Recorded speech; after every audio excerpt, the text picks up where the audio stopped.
সবাইকে অনেক অনেক প্রীতি ও শুভেচ্ছা জানিয়ে শুরু করছি তথ্য ও বায়োগ্রাফিক্যাল অনুষ্ঠান সাকসেসমেন্ট।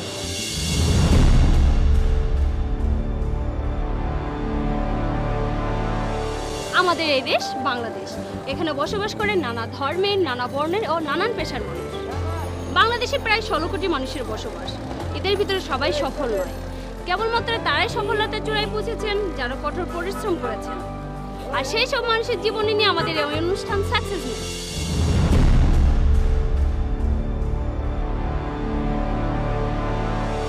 আজকের পর্বটি যাকে ঘিরে সাজানো হয়েছে তিনি হচ্ছেন আইন অঙ্গনের এক ভিন্ন ধারার মানুষ। আইন পেশাকে তিনি বেছে নিয়েছেন শ্রমিকের অধিকার আদায়ের জন্য, মানবাধিকারের জন্য। আর তিনি হচ্ছেন বাংলাদেশ সুপ্রিম কোর্টের আইনজীবী ডক্টর জিএম রাব্বানী।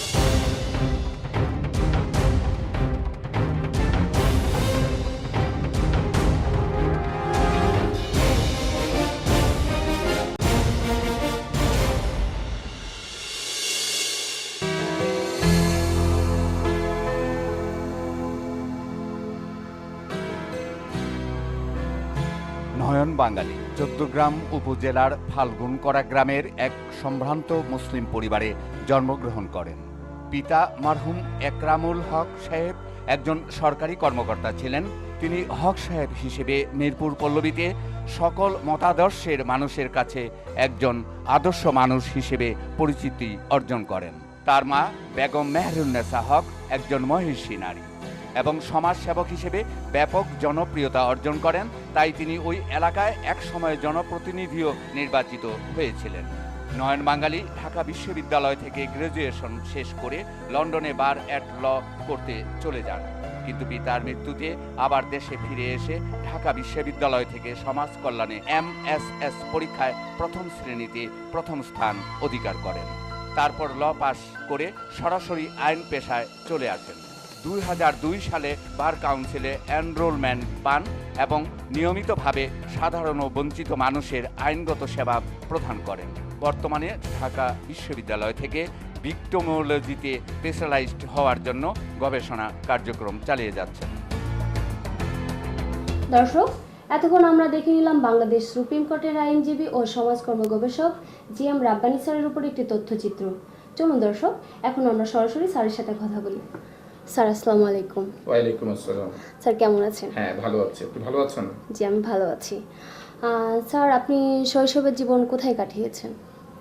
আমার শৈশবটা মূলত ঢাকাতেই কাটে, যদি আমার জন্ম হচ্ছে চৌদ্দগ্রাম। আচ্ছা। এবং যেহেতু বাবা সরকারি চাকরি করতো, সেই সুবাদে আমি ঢাকায় চলে আসি এবং এই আমার বাসা হচ্ছে পল্লবীতেই আমার বেড়ে ওঠা। ও, ছোটবেলা থেকে আপনি এখানেই বেড়ে উঠেছেন? আমি বেড়ে উঠেছি, রাইট। ও স্যার, আপনি কোন প্রতিষ্ঠান থেকে পড়াশোনা করেছেন?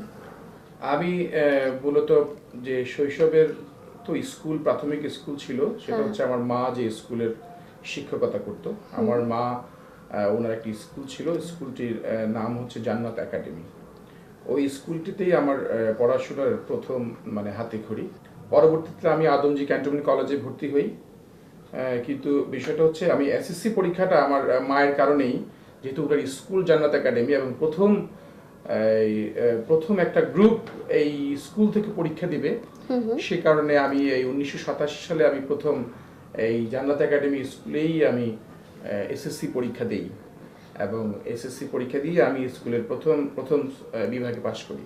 স্যার, আজকে যে অবস্থানে আপনি এসেছেন, এই অবস্থানে আসতে আপনার কারোর না কারো উৎসাহ বা উদ্দীপনা থাকে, তো সেই ক্ষেত্রে আপনার উদ্দীপনা কার বেশি পেয়েছেন? আমি খুব একটা ভালো অবস্থানে আসিনি, তারপরেও যে অবস্থানে এসেছি সে অবস্থানটা হচ্ছে আমার বাবা স্বপ্ন দেখতো যে তার সন্তান বড় হলে কি হবে, এবং বাবার স্বপ্নগুলো, ওই না বলা কথাগুলো আমি বুঝতে পেরেছি যে আমার বাবা আমাকে নিয়ে স্বপ্ন দেখে। তো আমার মধ্যে সবসময় এই স্বপ্ন তাড়িত করে যে বাবার স্বপ্নকে যাতে বাস্তবায়ন করতে পারি, যে ভালো একটা কিছু করতে পারি। যে কারণে আমার বাবার উৎসাহ, বাবার চিন্তা, বাবার না বলা কথা এবং বাবার অনেক আকাঙ্ক্ষাগুলো আমি পূরণ করার জন্যই আমার এই কর্মব্যস্ততা। আচ্ছা, আপনি আইন পেশাকে কেন বেছে নিয়েছেন? আসলে রাজনীতি এবং আইন দুইটা তো এক করা যাবে না, প্রত্যেকটা মানুষের তো নিজস্ব একটা পেশা থাকবে। আমি যদি বলি যে রাজনীতি করি, তার মানে রাজনীতি করা মানে কি তার কোনো পেশা থাকবে না? সে তো রাজনীতি করা মানে তো আর হয়তো সে একজন চিকিৎসক থাকবে, না হলে শিক্ষকতা করবে, তা না হলে সে কোনো সরকারি অফিসে কাজ করবে, না হলে বেসরকারি অফিসে কাজ করবে, ব্যবসা করবে। এখন যদি একটা মানুষ বলে আমি রাজনীতি করি, তাহলে তো তার রাজনীতির পেছনে তো তার গান্ধীজিও তো রাজনীতি করেছে, তারও তো একটা পেশা ছিল, যে সেও আইন পেশায় ছিল। এই সব ক্ষেত্রেই কিন্তু মানুষের তো একটা পেশা থাকবে। অতএব রাজনীতি এবং আইন দুইটা ভিন্নভাবে দেখা উচিত। আমি রাজনীতি করি রাজনীতির স্বার্থে, আর আইন পেশাটা প্রথমেই করি নিজের জন্য, যে আমাকে খেয়ে পড়ে থাকতে হবে, আমার সংসার চালাতে হবে, কিংবা আমাকে যাতে মানুষ অ্যাটলিস্ট এতটুকু বলে যে আমি রাজনীতি করার কারণে আমি পেশা থেকে মুক্ত না, পেশার মাধ্যমেই স্বাভাবিক এবং সাধারণ মানুষ। স্যার, আপনার নাম তো ডক্টর জি.এম. রাব্বানী, কিন্তু আমরা শুনতে পাচ্ছি যে আপনি হচ্ছে নয়ন বাঙালি। এই যে নয়ন বাঙালি, এই নামটা আপনি কোথা থেকে পেলেন বা কিভাবে আসলো? আসলে এইটা একটা মজার বিষয় যে পরিচিতিটা ভাগ্য ভালো যে পরিচিতিটা এমন হয় নাই যে নয়ন বাঙালি হিসেবে এমন কোনো ব্র্যান্ডিংটা হয়নি যে ব্র্যান্ডিংটা খুব মানে নেতিবাচক কোনো প্রভাব পড়ে। মানুষের পড়ে না, অনেকের দেখবেন যে বাংলাদেশে যদি দেখেন যে হ্যাঁ এই ধরেন কালা জাহাঙ্গীর, কিংবা হয়তো ওই মুরগি মিলন, কিংবা মনে করেন এই ধরনের বিভিন্ন ব্র্যান্ডিং করে। এই ধরনের ব্র্যান্ডিং গুলা যদি, আমি আল্লাহর কাছে লাখো শুকরিয়া যে এমন কোনো ব্র্যান্ডিং পড়ে নাই যে কারণে যে আমার নেতিবাচক হয়তো হতে পারতো বা পড়তেই পারতো মানুষের এভাবে। তো আমি বলেছিলাম আমার শৈশবকালটা একটু ব্যতিক্রম ছিল, যেহেতু আমি 1 বছর বয়সেই এই চলে আসি এখানে এই মিরপুরে, এবং সেখানে আমার বাড়িটাই হচ্ছে একদম জাস্ট মিল্লাত ক্যাম্পের কাছে, এবং আমার বিচরণ, আমার শৈশবটাই কাটে এই অবাঙালিদের সাথে, এবং অবাঙালিদের সাথে কাটার কারণে ওইখানে আমার নামে আরো অনেক নাম ছিল, এবং আমার আত্মার সাথে, আমার চিন্তার সাথে অনেকটা মিশে যায় এই বিহারি পরিবারগুলো, যারা এই ভিন্ন ভাষায় কথা বলে কিন্তু বাংলাদেশের মানুষ, যারা ভিন্ন চিন্তা করে কিন্তু আমারই বন্ধু বান্ধব। যে কারণে ওই ওই ওই সময় কখন যে আমি নিজেই মানে বুঝতে পারি নাই যে কখন যে এই নামের সাথে নয়ন বাঙালি জুড়ে যায়। তার মানে স্যার, যে নয়ন বাঙালি, তার মানে ওরা আপনাকে বোঝাতে চাইছে যে আপনি হচ্ছে বাঙালি। হ্যাঁ, অনেকটা তাই। হ্যাঁ, অনেকটা তাই। তবে আমি এটাকে খুব, আমি মনে করি খুব ইতিবাচক ভাবে আমি কাজ করিয়েছি, কারণ আমি তারপরে যখন দেখলাম যে কোনোভাবেই মানুষের, যখন মানুষ বলতে বলতে অনেক কিছু বলে ফেলে, এই দেখা যাচ্ছে যে এটাকে আমার এ থেকে বের হওয়ার কোনো উপায় নাই, যে কারণে আমি বাঙালির কলাম লিখি। তারপরে আমি তখন ভাবতে চিন্তা করি যে মানুষের বাঙালিত্ব যে সত্তাটা, আমি তো আর ভারতীয় বাঙালি না, আমি ভারতের বাঙালি, আমি বাংলাদেশের বাঙালি, মানে বাংলাদেশের বাঙালির সেটি যাতে আমি এস্টাবলিশ করতে পারি। তার মানে আমি কিন্তু খুব পজিটিভলি চিন্তা শুরু করি এই নামের ক্ষেত্র দিয়েও। তিনি প্রথম সাউথ এশিয়ার ইলেকটোরাল লয়ার্স অ্যাসোসিয়েশনের প্রতিষ্ঠা করেন এবং নির্বাচনের সময় নির্বাচনী আইন বিষয়ে রাজনৈতিক দলের জন্য তরুণ আইনজীবী গ্রুপ নিয়ে নির্বাচনের প্রস্তুতি নিশ্চিত করেন। তিনি 14 গ্রাম বিএনপি এর সভাপতি ছিলেন এবং বর্তমানে জাতীয়তাবাদী আইনজীবী ফোরামের সুপ্রিম কোর্টের যুগ্ম সাধারণ সম্পাদক। তিনি ইউএসএ থেকে বিশ্বায়ন ও শ্রম আইনের উপর 4 বছর গবেষণা করেন এবং ইউনিভার্সিটি অফ নিউ ক্যাসেল থেকে পিএইচডি ডিগ্রি লাভ করেন। তারপর দেশে এসে আবার সমাজকর্ম ও রাজনীতিতে মনোনিবেশ করেন। তিনি ঢাকা বিশ্ববিদ্যালয়ে সমাজ কল্যাণ ক্লাবের বর্তমান আহ্বায়ক এবং সমাজকর্মকে প্রাতিষ্ঠানিক রূপ দেওয়ার জন্য আগামী 2050 সালের মধ্যে এ দেশকে সোশ্যাল ওয়েলফেয়ার স্টেট করার জন্য কাজ করে যাচ্ছেন। তার স্ত্রী তানজিনা নওশিন ঢাকা বিশ্ববিদ্যালয় থেকে রাষ্ট্রবিজ্ঞানে প্রথম শ্রেণীতে পাশ করেন এবং সেখান থেকে এমফিল সম্পন্ন করে বর্তমানে পিএইচডিতে গবেষণারত। এক কন্যা এক পুত্র সন্তানের জনক জনাব নয়ন বাঙালি শত ব্যস্ততার মাঝেও পরিবারকে যথেষ্ট সময় দিয়ে থাকে। স্যার, আপনার রাজনীতি জীবন কবে থেকে শুরু হয়? আমি রাজনীতিতে আমার চিন্তাটা শুরু হয় এই ক্লাস 9-10 ভাবি, যদিও পরিবার, যেহেতু আমার বাবা একজন সরকারি কর্মকর্তা ছিলেন, একজন সরকারি কর্মকর্তার পরিবারে, তারপরে মা হচ্ছেন একজন স্কুল শিক্ষিকা, অতএব এখানে এই পরিবারগুলোতে রাজনীতি করা খুব কঠিন ব্যাপার। কিন্তু যখন আমি মেট্রিক এসএসসি পরীক্ষা শেষ করলাম, তারপর আমি চিন্তা করলাম যে আসলেই আমি রাজনীতি শুরু করি। ঠিক 90-এর গণ আন্দোলনের পূর্ব মুহূর্তে কিছু বন্ধু বান্ধব কিছু মিলে আমরা তখন চিন্তা করলাম যে আমরা এই স্বৈরাচার বিরোধী আন্দোলনের সাথে সম্পৃক্ত হব কিভাবে, এই ভাবনা একজন কর্মী হিসেবে, আচ্ছা। মানে মিছিলে যাওয়ার একটা আনন্দ, তারপরে মিছিলের আগে গিয়ে চিকা মারার একটা প্রবণতা, 90-এর গণ আন্দোলনের সময় স্পেশালি এই আগারগাঁও পর্যন্ত যে চিকাগুলো, ম্যাক্সিমাম চিকাগুলো আমার লেখা ছিল। যারা পেইন্ট করে, যারা ব্যানার বানায়, তাদের মতো করেই আমি পারি। আমি যদিও প্রশিক্ষণ নাই, কিন্তু পারি, এক। আর দুই হচ্ছে মিছিলে আমি স্লোগান ধরার জন্য আমি খুব ভালো পারদর্শী, কারণ আমি খুব ভালো স্লোগান ধরতে পারি ছোটবেলা থেকেই।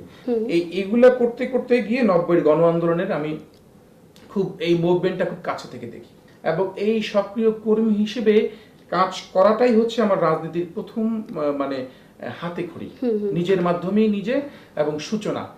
এবং আমি মনে করি এই সূচনাটাই এখন পর্যন্ত আমি কিন্তু এই কর্মী হিসেবে কাজ করে যাচ্ছি। আমি 90-এর গণ আন্দোলনের পরে আমি রাজনীতিকে ভিন্নভাবে দেখা শুরু করি। আমি এই তখনই শুরু করি শ্রমিক আন্দোলন। তার মানে আমার রাজনীতির কিন্তু পথ ভিন্ন। মানে আমি যে পথে চললে মানুষ বড় হয় সে পথে আমি চলি নাই, যেহেতু আমিও রাজনীতি ভিন্নভাবে করি, অতএব সেখানে আমার পরিচিতি লাভ করার সুযোগ হয়নি। কিন্তু আমি এতে কিন্তু অতৃপ্ত না। আমি এই দীর্ঘ 15-20 বছরে রাজনীতি যা শিখেছি মাঠ পর্যায়ে, এটা কিন্তু অনেক বড় প্রাপ্তি যারা রয়েছে রাজনীতিতে, যে কারণে আমার প্রাপ্তিটা দেখা যাচ্ছে না, দৃশ্যমান না। তাহলে আপনার রাজনীতির মূল দর্শন কি? রাষ্ট্রযন্ত্রের সাথে মানুষের যে খুব গভীর নিবিড় সম্পর্ক, এবং মানুষের দেশের প্রতি যে মানুষের যে ভালোবাসা, সেই ভালোবাসাটার স্থানটা খুব এমনভাবে সেট করতে হবে যাতে মানুষ রাজনীতি হিসেবে মানুষ যেটা চিন্তা করে, রাজনীতি যে নেতিবাচক দিকগুলো যেগুলো চিন্তা করে, সেই নেতিবাচক দিক থেকে মানুষকে উত্তরণ করাটাই হচ্ছে এখন রাজনীতির মূল কাজ। দর্শক, স্যারের সাথে কথা বলতে বলতে ছোট্ট একটি বিরতি নেওয়ার সময় হলো। কোথাও যাবেন না, আমাদের সাথে থাকুন।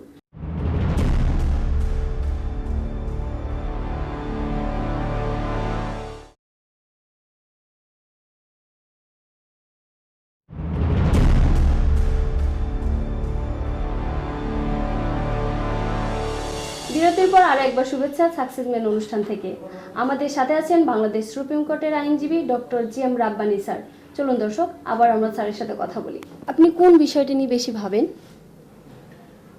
ভাবনার বিষয় আসলে মনে হয় যেন মানে আপনি কি শখ কি এ ধরনের একটা বিষয় চলে আসে। ভাবতে ভাবতে ভাবনার সবচেয়ে বড় বিষয় হচ্ছে আমি একটা বিষয় নিয়ে ভাবি, সেটা হচ্ছে সমাজকর্ম। সমাজকর্ম হচ্ছে যে কিভাবে সামাজিক কর্মকাণ্ডের সাথে নিজেকে সম্পৃক্ত রাখা যায়। আইনটা হচ্ছে পেশা, আর সমাজকর্মটা তো হচ্ছে আমার একটা ভাবনা, আমার হচ্ছে প্রতিদিনের কাজ। আমি যেহেতু নিজেই প্রতিষ্ঠিত করেছি ইউথ ফোরাম, এবং এই যুব ফোরামের মাধ্যমে আমি ভেবেছি যে কিভাবে মানুষের কাছাকাছি যাওয়া যায়, এবং এই সোশ্যাল ওয়ার্কটা আমি খুব প্রাতিষ্ঠানিকভাবে করতে চাই। কেন করতে চাই? যে বাংলাদেশে কিন্তু সমাজকর্ম কোনো প্রাতিষ্ঠানিক রূপ পায় নাই, তাই আমি চাচ্ছি যে এই সমাজকর্মটা বাংলাদেশে প্রাতিষ্ঠানিক রূপ পায় এবং এটা যাতে একটা পেশাদারিত্ব পায়। স্যার, সমাজকর্ম নিয়ে আপনি সারা দেশে কি কি ধরনের কাজ করেছেন? হ্যাঁ, সমাজকর্ম নিয়ে আমি একটি প্রকল্প হাতে নিয়েছি। প্রকল্পটি হচ্ছে, এটার নাম দিয়েছি বাঙালির পাঠশালা। বাঙালির পাঠশালা এখন সারা বাংলাদেশের প্রায় 500টি উপজেলার মধ্যে আমরা প্রায় টার্গেট হচ্ছে 500 উপজেলা। 500 উপজেলার মধ্যে আমরা ইতিমধ্যে 200টি উপজেলায় আমাদের ছোট্ট পরিসরে কাজ শুরু হয়েছে। যে এমন না যে খুব, যেহেতু আমাদের কোনো বাইরের কোনো তহবিল কিংবা আমাদের এমন কোনো সোর্স নাই যেখানে টাকা পয়সা, সবাই নিজস্ব উদ্যোগে যারা যুব সংগঠনে আমাদের সম্পৃক্ত সারা বাংলাদেশে 200টি জায়গায় বাঙালির পাঠশালা। মূল কাজটাই হচ্ছে এখানে এই নৈতিক শিক্ষা কার্যক্রম প্রকল্প, মোরাল এডুকেশন প্রোগ্রাম। কারণ এই মোরাল এডুকেশন প্রোগ্রামটি খুব দরকার। আমাদের এই যুবকদের উন্নয়নের কথা বলেন, তারপরে রাজনীতিবিদদের পরিবর্তনের কথা বলেন, তারপরে হচ্ছে মানুষের সেবা বা সমাজকর্মটাকে মানুষ কিভাবে আত্মস্থ করতে পারে, প্রতিটি মানুষ, সব ক্ষেত্রেই নৈতিকতার প্রয়োজন রয়েছে। তার হাতে গড়া national youth forum of Bangladesh এখন দেশে যথেষ্ট পরিচিতি লাভ করছে, এবং এই প্রতিষ্ঠানের মাধ্যমে বর্তমানে উপজেলা পর্যায়ে নৈতিক শিক্ষা কার্যক্রম পরিচালনা করছে, যা বাঙালির পাঠশালা নামে পরিচিত। বাংলাদেশের রাজনীতিতে এক নতুন ব্যতিক্রমী সংযোজন তার school of leadership and leaders club limited. যার মাধ্যমে তৃণমূল নেতাদের নেতৃত্ব বৃদ্ধির প্রশিক্ষণ প্রদান করে যাচ্ছে এবং যা আগামী 10 বছরের মধ্যে একটি পরিপূর্ণ রাজনৈতিক শিক্ষাকেন্দ্র প্রতিষ্ঠা লাভ করবে বলে আশা করা যায়। একইভাবে শ্রমজীবী মানুষের কল্যাণে তিনি গার্মেন্টস শ্রমিকদের নিয়ে নিয়মিত কাজ করে যাচ্ছেন। তিনি আজ পর্যন্ত বিশ্বের বহু দেশে বহু আন্তর্জাতিক সম্মেলনে পেপার প্রেজেন্ট করেন। তিনি তার মানবাধিকার সংগ্রামে কণ্টকময় পথে চলতে গিয়ে বহুবার অত্যাচার, নির্যাতন ও কারাবরণ করেন। স্যার, রাজনীতি করতে হলে কি প্রশিক্ষণ নেওয়ার প্রয়োজন আছে? যে সকল সংগঠকরা যারা রাজনীতি করতে চায় তারা কি করবে, এই পর্যায়ে এসে তারা এই সাংগঠনিক কাঠামোগুলোর মাধ্যমে তারা কিছু প্র্যাকটিস করবে। যেমন একটা লিডার যদি সে বক্তৃতা প্র্যাকটিস করে, তার কিন্তু বক্তৃতা ভালোই হবে, খারাপ হবে না। অতএব তাকে প্রতিনিয়ত চেষ্টা করতে হবে যাতে অনেক বেশি হৃদয়গ্রাহী, অনেক বেশি সুন্দর করে কথা বলা, যেই কথাগুলো মানুষের খুব কাছাকাছি পৌঁছানো যায়। ঠিক তদ্রূপ একটা মানুষ যখন রাজনীতি করে তখন নিশ্চয়ই রাজনৈতিকভাবে অনেক দায়িত্ব তার উপরে চলে আসে। এখন একজন দায়িত্বশীল মানুষ যদি দেখে যে সে ওই কাজ সম্পর্কে তার কোনো ধারণাই নাই, তাহলে কিন্তু সে কাজ করবে কীভাবে? এই কারণে স্কুল অফ লিডারশিপ এবং লিডার্স ক্লাবটা আমি ডেভেলপ করেছি এবং আমার বিশ্বাস যে আমরা পৌরসভা এবং ওয়ার্ড লেভেলগুলোতে বাংলাদেশের 300-র উপরে পৌরসভা, এই পৌরসভার মেয়রদের জন্য এবং সেই সাথে যে ওয়ার্ডের যে কাউন্সিলররা রয়েছে সেই কাউন্সিলরদের জন্য একটা প্রশিক্ষণ সেল, এবং যারা কাউন্সিলর হতে চায় বা যারা হয়েছে, যারা এই কাউন্সিলর হয়ে কী কী দায়িত্ব, সেগুলো আমরা প্রাথমিকভাবে এই কাজগুলো করছি। আর মনে রাখতে হবে যে রাজনীতির মূল শর্তটাই হচ্ছে অ্যাকোমোডেট করা। রাজনীতির মূল শর্তটাই হচ্ছে two integrate lots of people. তো এখানে আমি মনে করি যে কিছুটা সার্থকতা আমাদের আসবে। স্যার, আমাদের দেশের রাজনীতিতে বিদেশিদের প্রভাব কেমন? হ্যাঁ, আমাদের দেশের রাজনীতিগুলো বিদেশের রাষ্ট্রগুলোর প্রভাব তো অবশ্যই কাজ করে, বিশেষ করে পাশের দেশের প্রভাব তো কাজ করে, ভারতের প্রভাব কাজ করে। আমরা অনেকে জানি যে আমেরিকার প্রভাবও কাজ করে। এগুলো আমাদের অনেক ক্ষেত্রে কি আমরা শুনতে আমাদের মধ্যে চলে আসছে যে আমরা বিদেশের প্রভাব মুক্ত রাজনীতি করতেই পারবো না। এই কারণেই বাইরের প্রভাবগুলো আসে, আর আমরা নিজেরাও অনেক ক্ষেত্রে ইনভাইট করি। আমরা যারা পলিটিক্যালি এস্টাবলিশ হতে চাই তারা মনে করি যে বাইরের দেশের কিছু ডিপ্লোমেটদের সাথে, দূতাবাসদের সাথে সম্পর্ক রাখলে আমরা হয়তো বা আমাদের অবস্থানটাকে শক্ত করতে পারবো, যে কারণে আমরা নিজেরাও নিজেদের তরফ থেকে একটু ইনভাইট করি এবং এই প্রভাবটা আমরা নিজেরাই ডেকে নিয়ে আসি। হ্যাঁ, প্রভাব বিস্তার করো আমাদের উপরে। এছাড়া আমি মনে করি বাংলাদেশের উন্নয়নের জন্য আমাদের নিজেদেরই কাজ করতে হবে বেশি, প্রভাব যতই থাকুক না কেন। জাতীয় আন্তর্জাতিক পর্যায়ে বিভিন্ন সক্রিয় কর্মকাণ্ডের স্বীকৃতিস্বরূপ প্রধানমন্ত্রী কর্তৃক প্রদত্ত জাতীয় যুব পদক অর্জন করেন। এছাড়াও জনাব রাব্বানী মাদার তেরেসা পদক, best lion award, best youth leadership award সহ বিভিন্ন গৌরবময় পদক অর্জন করেন। স্যার, আপনি তো দেশের বাইরে অনেক কনফারেন্স করেছেন, সেসব কনফারেন্স সম্পর্কে যদি আমাদের কিছু একটু বলতেন। দেশের বাইরে আমি অনেক কনফারেন্সে গিয়েছি। আমি পলিটিক্যালি কয়েকটা জায়গায় আমি পাঠিয়েছে। স্পেশালি আমি চায়নায় গিয়েছিলাম গত বছর, চায়না সোশ্যালিস্ট পার্টির সেই কার্যক্রম দেখে আসার জন্য। এছাড়া আমি বিশ্ব ব্যাংকের প্রায় অনেক কনফারেন্স অ্যাটেন্ড করেছি। আমি ব্রাসেলসে গিয়েছিলাম বিশ্ব ব্যাংকের annual bank conference on development ইকোনমিক্সের উপরে, এটাকে ABCD ইউরোপ বলে। বিশ্বের খুব বড় মাপের কনফারেন্স। তারপরে গিয়েছিলাম বসনিয়াতে, ইউথ ডেভেলপমেন্ট এন্ড পিস, সেটা ওয়ার্ল্ড ব্যাংকের ছিল, ওইটাও আমি যুব প্রতিনিধিত্ব করেছি। এবং গত বছর আমি ভারতে গিয়েছিলাম, সেটা হচ্ছে যে রাষ্ট্রপতি ছিল একটা উদ্বোধক সিডাপের একটি প্রোগ্রাম, যেটা হচ্ছে রুরাল ডেভেলপমেন্টের ইস্যু নিয়ে যুবকরা কি কাজ করে। ইউরোপের প্রায় বিভিন্ন দেশে, আমি আমস্টারডামে একটা প্রোগ্রাম গেল, সেটাতে আমি প্রতিনিধিত্ব করে আসছি। আর আমি কমনওয়েলথের ইউথ অ্যাম্বাসেডর ছিলাম তখন তো এই কমনওয়েলথ ইউথ প্রোগ্রামগুলো প্রত্যেক জায়গায়, বাহামাতে গিয়েছিলাম। তারপর কমনওয়েলথ ইউথ প্রোগ্রামের জন্য মালয়েশিয়াতে আমাদের অ্যাম্বাসেডর প্রোগ্রাম ছিল কয়েক দফা, সেগুলো করেছি। মূলত এই প্রোগ্রামগুলোতে শুধু অ্যাটেন্ড করার জন্য না, আসলে জানার জন্য যে এই সকল আচ্ছা, আচ্ছা। দেশে তারা কিভাবে কার্যক্রমগুলো চালায়। কারণ এখানে মুক্ত চিন্তার পাশাপাশি কিন্তু খুব গবেষণাধর্মী চিন্তাগুলোর প্রতিফলন আচ্ছা। ঘটে। কিন্তু আমরা যদি এগুলাকে ঠিক ভাবে গ্রহণ করতে পারি, গ্রহণ করে যদি আমি আমাদের মতো করে আমাদের দেশে, আমাদের গ্রামে, আমার গ্রামে নিয়ে আমি চিন্তা করতে পারি, তাহলে এটা কার্যকর হবে। তা নাহলে আমি শুধু কনফারেন্সে দেশে বিদেশে ঘুরলাম, এরকম দাওয়াত অনেক পাই প্রতিদিনই, বিভিন্ন সময়ে দেখা যাচ্ছে যে ইউথ প্রোগ্রাম করি, ইউথ এক্সচেঞ্জ প্রোগ্রামের সাথে সম্পৃক্ত দাওয়াত পাচ্ছি, তো যেগুলো মনে করি যে আমার খুব বেশি কাজে লাগবে না সেগুলো আমি যাই না নর্মালি। আচ্ছা। আর যেগুলো ধরি যে না আমার যাওয়া উচিত, এবং সেখানে গেলে আমার দেশের রিপ্রেজেন্টেশনটা থাকবে, আচ্ছা, আচ্ছা। আমি রিপ্রেজেন্ট করতে পারবো বাংলাদেশকে, এবং সেই সাথে আমি ওখান থেকে কিছু নিয়ে আসতে পারবো। আমার এই যে সীমিত জ্ঞানটা আরো বৃদ্ধি পাবে, তাহলে আমি মনে করি কার্যকরী ভূমিকা রাখে। স্যার, আমাদের দেশে যে বেকার যুবক যুবতী আছে তাদের সম্পর্কে আপনার কিছু বলার আছে? যুবকদেরকে নিয়ে কাজ করার জন্যই আমি যখন ওই শ্রমিক সংগঠনের এই কাজগুলোর মাঝেই যুবকদেরকে নিয়ে আমি কাজ শুরু করি। ওইটা ছিল সম্পূর্ণ নন পলিটিক্যাল একটি মুভমেন্ট। আচ্ছা। সেটা হচ্ছে আমার বাংলাদেশে আমি সবচেয়ে বৃহৎ যে যুব সংগঠন এখন অরাজনৈতিক, সেটা national youth forum of Bangladesh, ও আচ্ছা আচ্ছা। তার হচ্ছে আমি প্রতিষ্ঠাতা সভাপতি। এবং আমি এই যুবকদেরকে উৎপাদনমুখী এবং উন্নয়নমুখী কাজ করার জন্য আমরা এবং মূল স্রোতধারায় সরকারের যে যুব কার্যক্রম তার সাথে এই মেইন স্ট্রিমে থাকার জন্য যুবকদেরকে নিয়ে কাজ শুরু করি।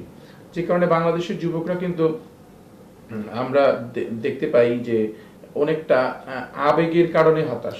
আমাদের যুবকরা কি করে, হঠাৎ করে ট্র্যাক চেঞ্জ করে ফেলে, যে চিন্তা করে যে না আমি যেহেতু পাই নাই তাহলে আমি বসে থাকি, বসে থাকার পরে হতাশ থেকে তারপরে মাদকাসক্ত থেকে বেকারত্ব থেকে পরিবার থেকে বঞ্চিত, পরিবার বঞ্চনা থেকে সমাজ থেকে বঞ্চনা, এই সব মিলিয়ে একটা সিচুয়েশন আমি ডেভেলপ করছি, আমার যুবকরা ডেভেলপ করছে। এটা থেকে বের করার জন্য একমাত্র উপায় হচ্ছে যুবকদের মধ্যে খুব বেশি স্বপ্ন বিলাসী না হয়ে স্বপ্ন ঢুকিয়ে দেওয়া, এবং সেই স্বপ্নকে বাস্তবায়ন করার জন্য যৌক্তিক এবং সময়োপযোগী এবং তার সাথে মেলানো এমন স্বপ্ন দেখবে, এবং সেই স্বপ্নগুলো দেখার জন্য পরিবার, পরিবেশ, সমাজ এবং রাষ্ট্র সহযোগিতা করবে। এবং এখানেই হচ্ছে আমাদের ইউথ ফোরাম কিছুটা কাজ করেছে ইউথ এম্পাওয়ারমেন্টের উপরে, ইউথ এমপ্লয়মেন্টের ইস্যু এবং ইউথ এন্টারপ্রেনিয়রশিপের ইস্যু।